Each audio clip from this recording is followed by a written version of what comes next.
नमस्कार दोस्तों, welcome to the video. हम जब भी इंडिया और पाकिस्तान के डिस्प्यूट की बात करते हैं तो हमारे दिमाग में हमेशा ही आता है कि जो लाइन ऑफ कंट्रोल है कश्मीर में, बेसिकली वहीं पर डिस्प्यूट है इंडिया और पाकिस्तान के बीच में। पाकिस्तान ने एक एरिया ऑक्यूपाई करके रखा है जिसे वो पाकिस्तान एडमिनिस्ट्रेटेड कश्मीर कहता है। इंडिया के पास एक एरिया है जिसे वो इंडिया एडमिनिस्ट्रेटेड कश्मीर कहता है, और इन्हीं दो एरियाज के बीच में बेसिकली डिस्प्यूट होता है इंडिया और पाकिस्तान के बीच में। लेकिन बहुत लोगों को कम पता है कि इंडिया का एक और एरिया है जो गुजरात के पास है। बेसिकली ये सर क्रीक का एरिया, ये सर क्रीक का एरिया ही भी बेसिकली डिस्प्यूटेड है। और इसका इसी को लेके जो है रिसेंटली राजनाथ सिंह ने बेसिकली एक बयान दिया है। उसमें उन्होंने पाकिस्तान को ये वार्निंग दी है, बेसिकली जलते हुए तवे पे गर्म पानी छिड़कने वाली बात है। उन्होंने पाकिस्तान को ये कहा है कि भाई अगर आप कोई भी मिस एडवेंचर करते हैं, उन्होंने कहा कि अगर आप कोई भी मिस एडवेंचर करते हैं तो आप ऑपरेशन सिंदूर को याद रखिए और वी कैन अटैक यू। और रोड टू कराची पासेस, सीधे इन्होंने सीधे सीधे कह दिया कि road to Karachi passes through creek. Creek मतलब यहाँ पे सीधे ये सर क्रीक की बात कर रहे हैं। तो इस वीडियो में बेसिकली हम यही समझेंगे कि क्या रीजन था, मतलब वाई सर क्रीक, स्पेसिफिकली सर क्रीक को ही इन्होंने रेफरेंस किया और कराची को रेफरेंस किया। दूसरा, हिस्टोरिकल बैकग्राउंड क्या है इसके पीछे और सर क्रीक के पीछे, और सर क्रीक बेसिकली है क्या और इसका स्ट्रेटेजिक इंपॉर्टेंस क्या है, किस तरह से ये इंडिया को, अगर इंडिया के हाथ से जाता है या पाकिस्तान के हाथ में जाता है तो किस तरह से ये बहुत ही ज्यादा नुकसानदायक होगा इंडिया के लिए। ठीक है, तो basically on occasion of Vijayadashami Rajnath Singh basically Bhuj में थे। अगर आपको मैप में मैं दिखाऊं तो this is Bhuj area. Basically यहाँ पर राजनाथ सिंह थे और यहाँ पे मतलब एड्रेस कर रहे थे मिलिट्री इंस्टॉलेशन को वहां पे। और वहां पे ही इन्होंने मतलब शस्त्र पूजा भी की और ट्रूप्स को एड्रेस करते हुए बेसिकली ये कहा कि अगर कोई भी मिस एडवेंचर होता है तो we can easily attack Karachi और it will go directly to Sir Creek. तो बेसिकली आप देखेंगे तो क्या है कि सर क्रीक जो है, सर क्रीक आप देखेंगे तो ये सर क्रीक का एरिया है। This is sir creek area. ये पूरा जो बॉर्डर दिख रहा है ये सर क्रीक आता है। क्रीक मैं भी समझाऊंगा क्या है, वो स्पेसिफिकली इंपॉर्टेंट है समझना कि सर क्रीक है क्या। तो सर क्रीक जो है हार्डली 90 से 100 किलोमीटर, मतलब कि अगर आप कोस्ट पे देखेंगे, अलोंग द कोस्ट आप जाएंगे, अगर ये आप अलॉन्ग द कोस्ट जा रहे हैं तो आप देखेंगे कि ये हार्डली जो है 90 से 100 किलोमीटर दूर है यहाँ पर। ठीक ना, और ये मेन पोर्ट है। मतलब आप इस्लामाबाद की भी बात कर सकते थे। अगर मैं सिंपल आपको मैप में दिखाऊं, अगर मैं सिंपल आपको अगर मैप में दिखाता हूं मैं आपको, 1 मिनट। हाँ, ये है इंडिया। और अगर मैं आपको मैप में दिखाऊं तो ये देखिए भुज है। ठीक है, तो इस्लामाबाद, बेसिकली इस्लामाबाद भी कहा जाता था कि इस्लामाबाद पे अटैक किया जा सकता था। इस्लामाबाद की बात क्यों नहीं कर रहे हैं यहाँ पे, क्योंकि इस्लामाबाद तो इनका मेन मिलिट्री इंस्टॉलेशन है। लेकिन यहाँ पे बात किया गया है कराची का, क्योंकि कराची क्या है ना, कराची बेसिकली इनका मेन पोर्ट है, पाकिस्तान का मेन पोर्ट है। और ये सर क्रीक है, सर क्रीक, और ये जो है कराची है। तो कराची इनका मेन पोर्ट है और कराची जो है यहाँ से इनका जो लाइफ लाइन है, मतलब आप ये समझिए कि इनका 60 से 70% इंपोर्ट एक्सपोर्ट जो है पाकिस्तान का इसी पर्टिकुलर पोर्ट के थ्रू होता है। ठीक है, और इंडिया अगर अगर इंडिया इस पर पर्टिकुलरली अटैक करता है, मतलब कि 90, आप ये देखेंगे कि 60 से 70% का इंपोर्ट एक्सपोर्ट जो है बेसिकली इसके थ्रू होता है। और ये अरेबियन सी में, बेसिकली सर क्रीक का जो एरिया अरेबियन सी में मिलता है, ये 100 किलोमीटर है हार्डली यहाँ से। और कराची जो पोर्ट है, कराची पोर्ट बेसिकली 60 से 70% हैंडल करता है पाकिस्तान की इकोनॉमी का जो भी इंपोर्ट एक्सपोर्ट है। तो सपोज अगर इस पर्टिकुलर लोकेशन पे या पर्टिकुलर पोर्ट पे इंडिया कब्जा कर लेता है या हमला करता है या अटैक करता है या इसको सप्रेस करने की कोशिश करता है, तो आप समझिए कि टिटवा दबाने वाली बात है। पाकिस्तान जो है बिल्कुल ही क्रिपल हो जाएगा। 60 से 70% की डिपेंडेंसी बहुत ज्यादा होती है किसी भी कंट्री की। तो इसके लिए इन्होंने स्पेसिफिक क्रीक के बारे में मतलब कराची के बारे में बात की। अच्छा, हिस्टोरिकल रेफरेंस भी इसका है। ऑलरेडी जो है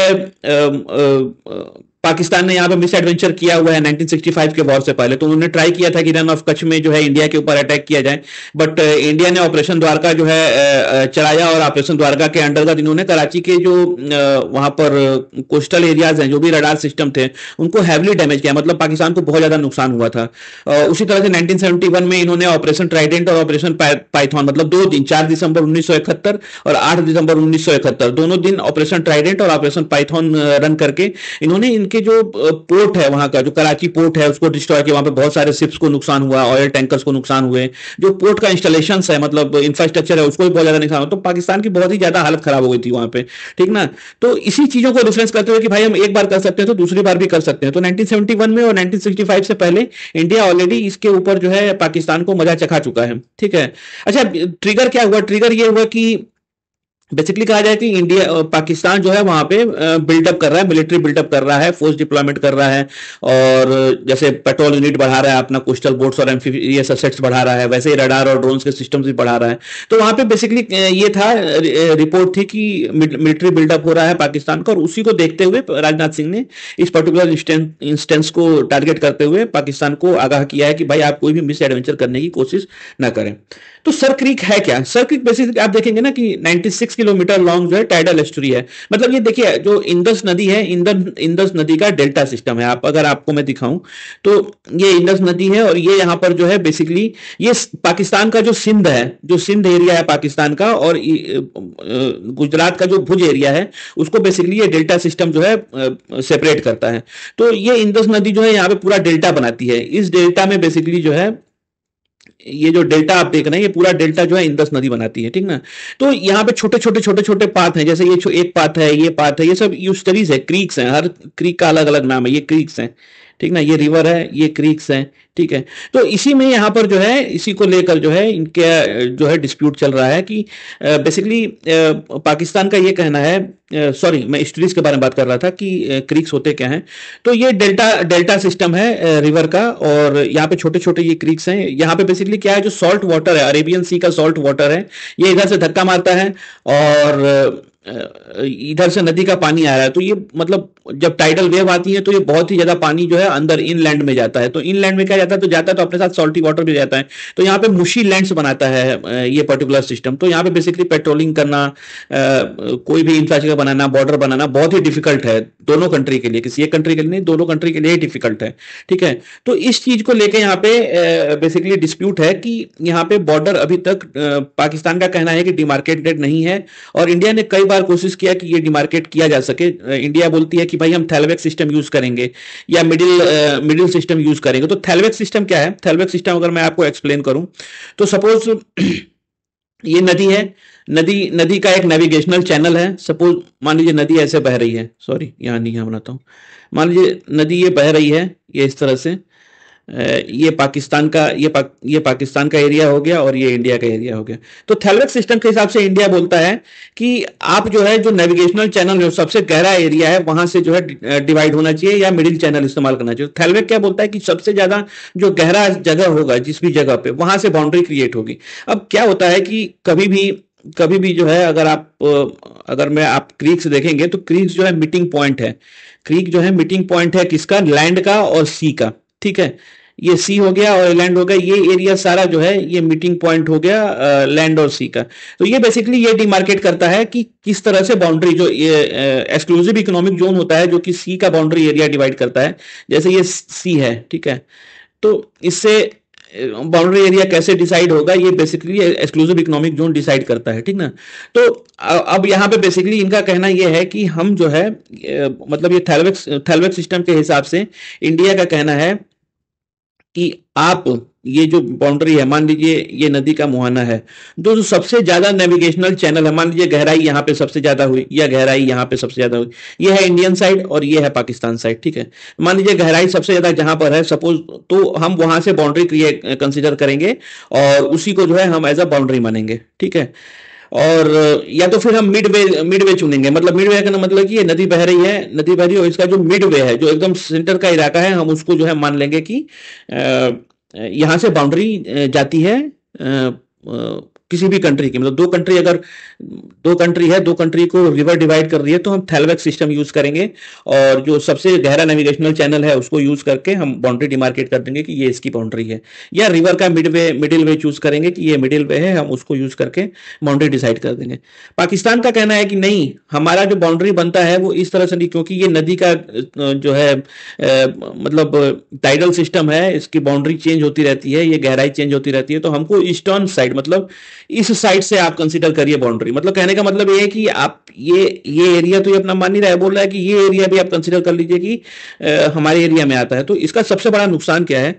इसका सबसे बड़ा नुकसान ये है कि मान लीजिए आप यहां से बाउंड्री क्रिएट कर देते हैं, ठीक ना, ये ऐसे जा रहा है, तो ये ऐसे गया, तो ये जो एरिया बना, ये एरिया कई हजार किलोमीटर का एरिया बन जाता है, कॉन्टिनेंटल शेल्फ इंडिया के हाथ से चला जाएगा।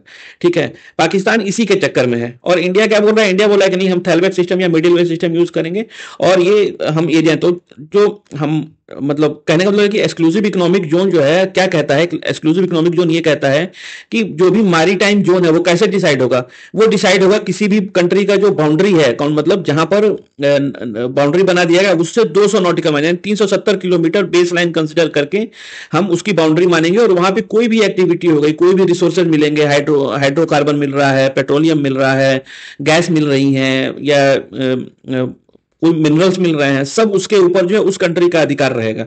ठीक है, तो ये कहता है। अब आप सोचिए कि ये एरिया, अगर इतना एरिया चला जाता है इंडिया, तो ये हाईली जो है इनरिच एरिया है, ये सारा जो है पाकिस्तान के अंडर में चला जाएगा। और पाकिस्तान बेसिकली यही चाहता है कि इसको जो है अपने कंट्रोल में लिया जा सके। ठीक है, तो पाकिस्तान यही डिसाइड करना चाहता है और ये कहता है कि मेरे को जो है ईस्टर्न साइड से आप बाउंड्री कंसीडर करिए, उसमें इनका सर क्रीक एरिया भी आ जाए। ठीक है, तो ये डिस्प्यूट है बेसिकली। तो इन्हीं चीजों को लेके जो है वहां पे मिलिट्री बिल्डअप, पाकिस्तान का रिपोर्ट था कि मिलिट्री बिल्डअप हो रहा है, और उसी को लेके इंडिया ने जो है हाल ही में पेट्रोलिंग और सर्विलेंस अपनी वहां पे बढ़ा दी है सर क्रीक एरिया में। और जो भी वहां पे रिसेंटली ही जो एक टाइडल इंडिपेंडेंट बर्निंग फैसिलिटी भी इनॉग्रेट की गई और ज्वाइंट कंट्रोल सेंटर भी बनाया गया। वैसे ही सदर्न कमांड ने हाल ही में सर क्रीक एरिया में जो है एम्फीबियस ऑपरेशन, आपने देखा होगा कि वहां पे मिलिट्री एक्सरसाइज हुई थी इंटरजेंसी कोऑर्डिनेशन के साथ और ऑल टेरेन मोबिलिटी अंडर, मतलब ये बहुत ही सक्सेसफुल था। मतलब कि अगर सपोज ये करिए कि पाकिस्तान अगर मिस एडवेंचर करता भी है सर क्रीक एरिया को ऑक्यूपाई करने के लिए, अटैक करने के लिए, तो उसके लिए बहुत ही डिफिकल्ट और प्रॉब्लमेटिक सिचुएशन क्रिएट हो जाएगी, वो इसको कर नहीं पाएगा। तो इसी को लेके राजनाथ सिंह ने पाकिस्तान को बेसिकली वार्निंग की है कि आप भी कोई मिस एडवेंचर करने की कोशिश नहीं करिएगा। होप कि मैं आपको एक्सप्लेन करने में सफल हो पाया होगा कि ये क्या इशू है, क्या किस वजह से जो है राजनाथ सिंह ने बेसिकली इसको जो है कहा है कि आप मिस एडवेंचर मत करिए। और थैलवेक सिस्टम क्या है, मिडिल सिस्टम क्या है, जिसकी वजह से जो है बाउंड्री डिमार्केट की जाती है, ये सारी चीज़ें जो है आप समझ पाए होंगे। बाकी hope you find this video informative. अगर आपको वीडियो अच्छा लगा तो please like and subscribe. We will meet in next video. Till then, thank you very much. Bye bye.